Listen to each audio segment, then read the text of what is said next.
আসসালামু আলাইকুম। Educational and career হেল্পের পক্ষ থেকে স্বাগত জানাচ্ছি। আজকে আমরা শিখব ম্যাথের একটা গুরুত্বপূর্ণ টপিক, পূরকক্ষণ এবং সম্পূরকক্ষণ। এবং আজকের ক্লাস করার পরে আপনাদের এই পূরকক্ষণ এবং সম্পূরকক্ষণ নিয়ে আর কোনো জটিলতা থাকবে না, কারণ আমরা চেষ্টা করব যে সবচেয়ে জটিল যে সমস্যাগুলো আসে পূরকক্ষণ এবং সম্পূরকক্ষণ থেকে সেটি সলভ করার, যার ফলে আমরা সহজগুলো তো আমরা জানি, কিন্তু এইটা যদি আপনি জানেন দেন আপনার পূরকক্ষণ সম্পর্ক নিয়ে কোনো প্রবলেম হবে না। চলেন আমরা দেখি তাহলে পূরকক্ষণ কি। প্রথমে পূরকক্ষণ কি, দুটি কোণের সমষ্টি যদি 90 ডিগ্রি হয়, কথা একটা যে দুইটা মিলে 90 ডিগ্রি হতে হবে। একটা যদি 30 হয় তাহলে আরটা অবশ্যই হতে হবে 60, কারণ দুইটা মিলে হবে 90। তো আমার এই কথাটা হচ্ছে আসল, যে দুইটা মিলে 90 হতে হবে। তাহলে একটা যদি 0 হয় তাহলে আর একটা হবে 90, আর একটা যদি 90 হয় তাহলে তার আর একটা হবে 0, অর্থাৎ দুইটা মিলে 90 হতে হবে, দুইটা মিলে 90 হতে হবে। তো এটা একটা বিষয়। ওকে, তাহলে আমরা এর পরের ইয়াতে চলে যাই, দেখি পরের এটা প্রাথমিক ধারণাটা কি, সম্পূরকক্ষণ। তো সম্পূরকক্ষণও ঠিক সেম, যে সম্পূরকক্ষণ দুইটা কোণের সমষ্টি হবে 160। এখন সম্পূরকক্ষণ আমরা জানি পূরকক্ষণ তো 90 ডিগ্রি, তো সম্পূরকক্ষণ হচ্ছে একদম সোজা এরকম। এখন এইটার একটা যদি হয় 30, তাহলে আর একটা হবে 150, দুইটা মিলে হবে 150 যোগ 30, দুইটা মিলে হবে 180। সো এইভাবে আপনি যেটাই করেন, আপনার যদি একটা হয় 40 তাহলে আর একটা হবে 140, দুইটা মিলে হবে 180। তাহলে একটা যদি হয় 0 তাহলে আর একটা হবে 180 ডিগ্রি, দুইটা মিলে হবে 180 ডিগ্রি। একটা যদি হয় 180 ডিগ্রি, অর্থাৎ 180 ডিগ্রি কোণের পূরকক্ষণ কত, তাহলে 0 ডিগ্রি, কারণ দুইটা মিলে হতে হবে 180 ডিগ্রি। যেটা আমরা পূরকক্ষণেও শিখেছি যে দুইটা কোণ মিলে যদি 90 ডিগ্রি হয় তাহলে হবে পূরকক্ষণ, দুইটা কোণ মিলে যদি 180 ডিগ্রি হয় তাহলে হবে সম্পূরকক্ষণ। এখন আর একটা দেখেন, প্রশ্নটা হচ্ছে যে এইগুলো আমরা মোটামুটি সবাই পারি, কিন্তু এইখানে প্রশ্নটা দেখেন, এই প্রশ্নটা কি বলছে, একটি কোণের মান তার পূরকক্ষণের মানের অর্ধেকের সমান।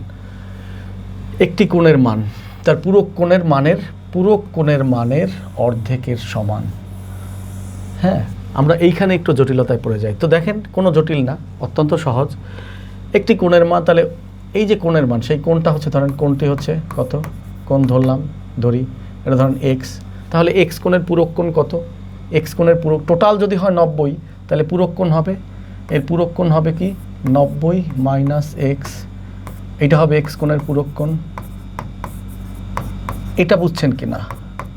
কারণ আমরা দুইটা কোণ মিলে 90, তাহলে সেই দুইটা কোণে 90 থেকে এই এক্স কোণটা বাদ যাবে, এক্সের মান যেটাই হোক সেটা বাদ যাবে, এই হলো পূরকক্ষণ। এখন প্রশ্ন হচ্ছে যে একটি কোণের মান, অর্থাৎ এইটা তার পূরকক্ষণের মানের অর্ধেকের সমান, তাহলে পূরকক্ষণ হচ্ছে এইটা, আর এইটার অর্ধেক কত 2, মানে 2 দিয়ে ভাগ দিলে এইটা হলো তার পূরকক্ষণের অর্ধেক। এখন বলছে সমান, তাই তো, তার মানে এক্স ইকুয়াল টু ওই যে তার পূরকক্ষণ হচ্ছে এইটা, তার অর্ধেক হচ্ছে এইটা, তাহলে দুই পাশ সমান এইটা আর এইটা, এইটাই হচ্ছে টার্ম। এইখানে আমরা অনেক সময় প্রবলেমে পড়ে যাই। তাহলে আপনি একটা কোণ যদি পান, তাহলে পুরো বাকি কোণটা কি, 90 থেকে ওই কোণটা বাদ দিলে যেটা হয়। আবার বলছে তার অর্ধেক, যেহেতু ওই পূরকক্ষণ এইটা, তার অর্ধেক হচ্ছে এটাকে 2 দিয়ে ভাগ করলে, এবং দুইটা দিক সমান বসে, ব্যাস এই আপনার অঙ্ক শেষ। তাহলে এখন আপনার এক্স বের হয়ে যাবে, অর্থাৎ 2 ওই পাশে নিয়ে আসবো, এক্স একদিকে নিয়ে আসবো, আমার এক্সের মান বের হয়ে যাবে। এক্সের মান বের হবে মানে কি, কোণটা বের হবে, তাহলে তার পূরকক্ষণ কত হবে, তাহলে 90 থেকে ওইটা বিয়োগ দিলে যেটা হবে সেটা হবে তার পূরকক্ষণ। চলেন আমরা দেখি, তাহলে এটা ই করলে হয় 2x equal to 90 minus x. এখন এক্স একদিকে আনেন তাহলে হবে 3x, এটা মাইনাস প্লাস হয়ে যাবে, ইকুয়াল টু 90, তাহলে এক্স ইকুয়াল টু 30। তাহলে এক্স যদি 30 হয় তাহলে তার পূরকক্ষণ কত, যদিও আমার দরকার নাই, আমার চাইছে কি কোনটির মান চাইছে, তার মানে কোনটা হলো এক্স, তাহলে এটা হচ্ছে 30, এখানের অ্যান্সার আমার শেষ 30। তাহলে আপনি বোঝার জন্য বোঝেন যে এটা যদি 30 হয় তাহলে তার পূরকক্ষণটা কত ছিল, পূরকক্ষণটা 90 মাইনাস এক্স, তাহলে এক্সের জায়গায় কি বসাবেন 30, তাহলে কত হচ্ছে 60, তাহলে একটা 60 একটা 30, দুইটা মিলে তো 90, তাহলে ঠিক পূরকক্ষণ যে আপনি বের করে ফেললেন, কত ইজি। কিন্তু এই কথার কারণে আপনাদের কোনো জটিলতা যাতে না হয় এজন্য। আচ্ছা আসেন এরপরে আমরা আরেকটা অঙ্ক দেখি। ওকে, আরেকটা অঙ্ক কি, একটি কোণের মান তার পূরকক্ষণ অপেক্ষা 24 ডিগ্রি বেশি হলে, তাহলে কি বললো, এখানে 24 ডিগ্রি বেশি বলছে, তাই তো, পূরকক্ষণ অপেক্ষা তার পূরকক্ষণ, তাহলে কোণটা ধরলাম, কোণ হচ্ছে কত, ওই যে আগের মতো কোণ হচ্ছে এক্স, তাহলে তার পূরকক্ষণ কত হবে 90 ডিগ্রি মাইনাস এক্স। এখন তার পূরক কোণ অপেক্ষা 24 ডিগ্রি বেশি, এইটার চেয়েও 24 ডিগ্রি বেশি কোনটা? এই কোণটা। এখন আপনি দুইভাবে লিখতে পারেন, হয় এটার সাথে আপনি লিখতে পারেন 24কে এটার সাথে করে, অথবা এখান থেকে বাদ দিয়ে। কিন্তু কথাটা ঠিক থাকতে হবে যে একটি কোণের মান তার পূরক কোণের পূরক কোণ অপেক্ষা 24 ডিগ্রি বেশি। পূরক কোণের চেয়ে 24 ডিগ্রি বেশি কোনটা? এইটা, এই কোণটা।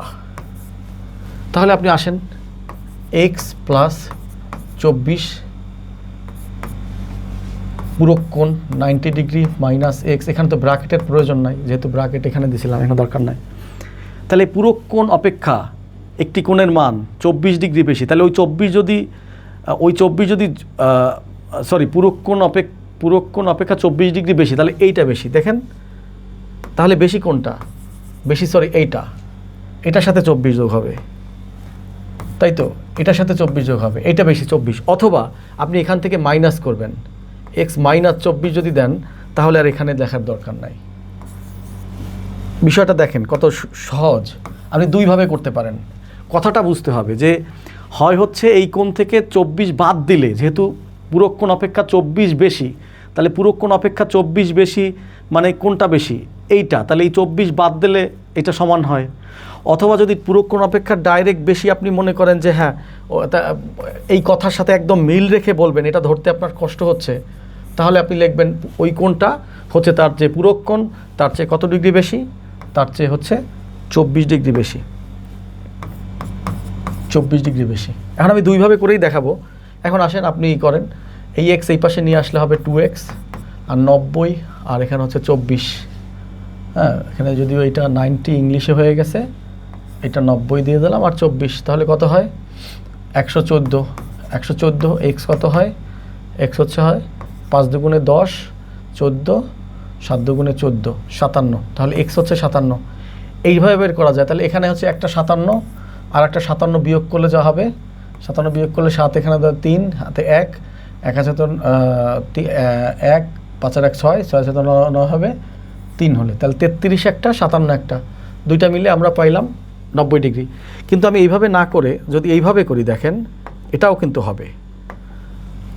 অর্থাৎ এটা আমি তো আগেই না লিখলাম, এখানে আমি এই স্টাইলে না করলাম, কথাটাকে আমি ঘুরিয়ে লিখলাম। কিন্তু এই কথাটাকে যদি ভুল করেন তাহলে কিন্তু হবে না। বলছে যে একটি কোণ কোণের মান একটি কোণ এইটা তার পূরক কোণ অপেক্ষা, তার পূরক কোণ হচ্ছে 90 মাইনাস এক্স, যেহেতু এক্স ধরেছে এটাকে, তার পূরক কোণ ওই 90 মাইনাস অপেক্ষা 24 ডিগ্রি বেশি। তাহলে এই 24 ডিগ্রি বেশি, তাহলে এটা এই কোণ আর এখন এইটা সমান। এখন এই কথাটা কি, যেহেতু 24 ডিগ্রি বেশি কোনটা? এইটা। এইখান থেকে 24 বাদ দিলেও হয়, ঠিক আছে? এখান থেকে 24 বাদ দিলেও হয়। তাহলে আমরা সেটা করে দেখি সেখানেও একই উত্তর হবে কি না। এখান থেকে আপনি 24 বাদ দেন, তাহলে এখান থেকে 24 বাদ দিলাম, এখনও সমান। তাহলে এই পূরক কোণটা সমান হয়ে গেল, যেহেতু এটাও বেশি। এখন আসেন তাহলে এই দুইটা কি হবে, এখানে এই এক্সটাকে এই পাশে নিয়ে আসি, তাহলে এক্স প্লাস এক্স, আর এই মাইনাস 24টাকে ওই পাশে নিয়ে যাই, 90 প্লাস 24, ঠিক আছে? এখানে 2x ইকুয়াল টু তাহলে 114, এক্স ইকুয়াল টু এখানেও 57, 5 দুগুণে 10, 7 দুগুণে 14। আপনি যেভাবেই করেন এই রাশিটা আপনাকে ঠিকভাবে বসাতে হবে, অর্থাৎ এই কথা অনুযায়ী যে একটি কোণের মান তার পূরক কোণ অপেক্ষা, তাহলে তার পূরক কোণটা আগে বের করতে হবে। এটা হচ্ছে তার পূরক কোণ, এই পূরক কোণ অপেক্ষা, তাহলে এটার অপেক্ষা 24 বেশি, তাহলে এটার অপেক্ষা 24 বেশি, এখানেও যোগ দিয়ে 24 দিতে পারেন। অথবা আপনি বিয়োগ, এটা বাদ দিলেও তো সমান হয়ে যাবে, যেহেতু 24 বেশি, ওই 24 এখান থেকে বাদ দেন, তাহলে সমান হয়ে যাবে। এই হচ্ছে ব্যাপার, যে আপনি এইভাবে এই রাশিটা যদি ঠিকভাবে করতে পারেন তাহলে এক্স এর মান বের হয়ে যাবে। তাহলে বলছে যে এখানে কোনটির মান কত? কোনটির মান হচ্ছে 57। আশা করি বুঝতে পারছেন। তা এরপরে আমরা সম্পূরকে চলে যাই। সম্পূরক কোণ নিয়ে দেখি কি আছে। ওকে, একটি কোণের মান তার সম্পূরক কোণের মানের অর্ধেকের সমান। তাহলে একটি কোণ ধরি, একটি কোণ এক্স, তাহলে ঠিক আগের মতোই একটি কোণ যদি এক্স হয় তাহলে তার সম্পূরক কোণ কত হবে? 180 মাইনাস এক্স। তাহলে বলছে যে একটি কোণের মান তার সম্পূরক কোণের মানের অর্ধেকের সমান। সম্পূরক কোণের মান হচ্ছে এইটা, এবং এইটার অর্ধেকের সমান হচ্ছে কোনটা? তাহলে এক্স হচ্ছে ওই কোণটা, তাহলে সম্পূরক কোণের মানের অর্ধেকের সমান বলছে, তাহলে 180 মাইনাস এক্স বাই 2। আপনি খুব সহজ করে করতে পারবেন। তাহলে অর্ধেকের সমান, সমান মানে তো সমান দিয়ে দিলাম। এখন গুণ করেন 2x 180 মাইনাস এক্স, এখন এই পাশে নিয়ে আসেন এক্সটাকে, 3x যোগ হবে যেহেতু বিয়োগ আছে, 3x ইকুয়াল টু 180, তাহলে x ইকুয়াল টু 60। এই হলো আপনার একটা কোণ। তাহলে বাকি কোণটা কত? এই 60 বিয়োগ দিলে বাকিটা হচ্ছে 120 আর একটা 60 আমরা পেয়ে গেলাম। তাহলে কোণটির মান কত? কোণটির মান 60। হ্যাঁ, এটাও তো সহজ, বুঝছেন কি না? এটা আগের মতো সিম্পল, বাট দেখি আরেকটু ডিফিকাল্ট আসে কি না। আরেকটু ডিফিকাল্ট যদি আসে, এটা চিন্তা করেন। দেখেন 51 ডিগ্রি কোণের সম্পূরক কোণের 1/3 কত? 51 ডিগ্রি কোণ। তাহলে আসেন প্রথমে কোণ তো দেয়াই আছে, আচ্ছা কোণ ধরেন 51 ডিগ্রি, তাহলে সম্পূরক কোণ, এর সম্পূরক কোণ কত হবে? 180 ডিগ্রি মাইনাস 51 ডিগ্রি। বলছে সম্পূরক কোণের 1/3 কত? এর সম্পূরক কোণের এটা তাহলে সম্পূরক কোণ, তাই তো? তাহলে এর 1/3 কত? মানে এটাতে 3 দিয়ে ভাগ দিলে কত হয়? 180 ডিগ্রি মাইনাস 51 ডিগ্রি বাই 3। 1/3 মানে কি? এটার সাথে 1/3 গুণ দেবেন, তো এই 1/3 গুণ দিলে তো এরকমই হবে। এটার মানেই তো 1/3। দেখেন কীভাবে আপনাকে এই কথা দিয়ে একটু জটিলতায় ফেলে দিতে চায়, কিন্তু খুবই সহজ। এবার আপনি বিয়োগ করেন, 81 কত হলে 10 হইবে? 9 হইলে হাতে 1, 6, 2 হইলে আর এখানে 1, তাহলে 3 দিয়ে ভাগ করেন, 3 4 12, 3 3 9, তাহলে 43, তাই তো? 43, তাহলে 43 হচ্ছে অ্যান্সার। এখন কথা এরকম আপনার জটিলতায় ফেলে, বাট বিষয়টা খুবই সহজ। যে বলছে 51 ডিগ্রি কোণের, 51 ডিগ্রি কোণ পাইলাম, এর সম্পূরক কোণ হচ্ছে 180 মাইনাস 51 হবে অবশ্যই। আমি বারবার বলছি যে ওইখান থেকে বিয়োগ করলে হবে। সম্পূরক কোণের 1/3 কত? 1/3 মানে এটাই তো সম্পূরক কোণ, তাহলে তার 1/3 1/3।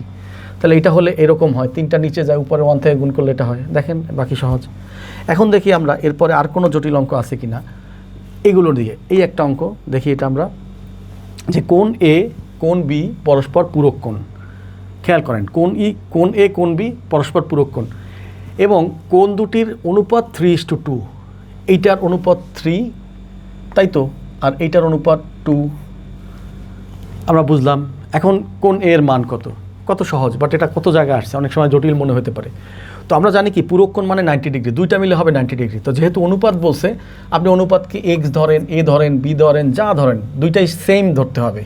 তো ধরলাম আমরা এ, ধরেন এটা 3a আর একটা হচ্ছে 2a, এই তো অনুপাত আলাদা আলাদা এটার মতো।